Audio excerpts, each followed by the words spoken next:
All right, welcome back. Today we are jumping into a really pivotal chapter of Immortal's journey to immortality, Chapter 3. This is a huge one because it's where our main guy, Han Lop, says goodbye to his old life and takes his very first steps into the world of the Seven Mysteries Sect. So it all starts with this simple setup. But the stakes? They're absolutely life-changing. For a kid like Han Lep, coming from a poor village with zero connections, this whole thing isn't just a trip. It's pretty much a one-way ticket to a totally new destiny. The real question is, what kind of destiny is it going to be? The journey itself kicks off in a place that is, well, let's just say it's not exactly glamorous. I want you to picture this. More than 30 kids all crammed into a single cart. The air is stale, it's super crowded, and right from the get-go, this tiny, uncomfortable space starts to show everyone the kind of social ladder they're all about to climb. And this is where we find our protagonist, Han Lop. He's not in the center of it all, fighting for the spotlight. Nope, he's way smarter than that. He's found himself a nice little corner, and from there he's doing what he does best. He's watching, he's analyzing, he's figuring out who's who, and this isn't just him being shy, it's a quiet strategy from someone who already knows that if you want to get ahead, you first have to understand the game. And what Han Lop sees is just fascinating. In this little moving world, he immediately picks out three totally different groups of kids. It's like an unspoken hierarchy that just clicks into place almost instantly. So check this out, it breaks down perfectly. At the very top, you've got Vu Nham. He's the leader. This kid is older, comes from a rich family that has a martial arts school, and he's even got an uncle inside the sect. Then you've got the followers. These are the street-smart kids from towns who know exactly who to butter up, calling him Young Master Vu all the time. And then you have the outsiders, kids like Han Lop. They're from poor, remote villages, kind of timid, quiet, and just totally separate from the loud main group. So, after days stuck in that cramped cart, the journey finally reaches its end. And the contrast between their rickety ride and the legendary mountain in front of them, wow, it couldn't be more extreme. You can just feel the anticipation in the air.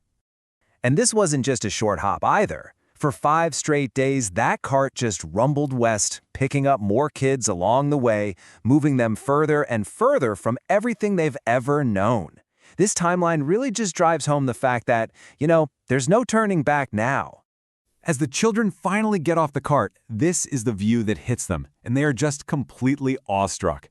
This absolutely stunning sight of Taiha's sun at sunset is their very first taste of the beauty and the grandeur of the world they're hoping to become a part of. So what is this place exactly? Well, Taiha's Sun, or Great Sunset Mountain, actually used to be known by the really cool name Fallen Phoenix Mountain.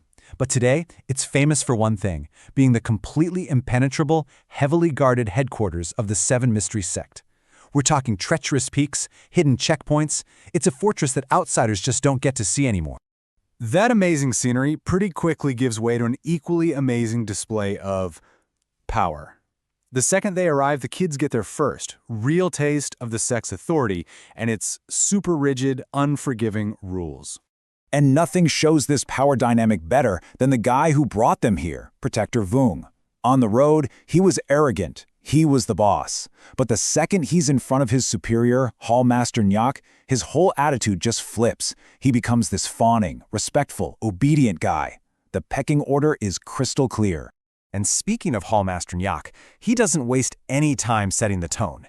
He just kind of looks down at all the new kids with this disdain and gives this cold, practical order. There's no warmth, no welcome to the sect, just a very clear, very stark warning. Failure isn't an option here, and if you fail, you're gone. Immediately. But Han Lop, he's not just scared. He's observing. He's soaking in all the little details of the sect members, their matching blue robes, the swords they carry, their confident posture, and the powerful way they move.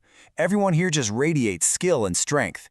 He gets it, right then and there, that this is the real power he came looking for, and he's already studying it. So after they're led to this simple dirt room for the night, all alone with his thoughts, we finally get a peek inside Han Lop's head. What's his personal reason for being here? What's the dream that's driving this quiet kid from a poor village? That night, he has a dream. And it's not some grand fantasy about saving the world or anything. It's actually a simple, deeply personal dream about power. He dreams he's wearing fine silk clothes, holding a golden sword, and he has such great martial arts skills that he can finally beat up the blacksmith's son who used to bully him back home. That's why he's here. For respect, for status, and for strength. And that's where we are, right on the edge. He wakes up the next morning, not to breakfast, but to be led straight to the selection trials. He's got this simple, burning ambition.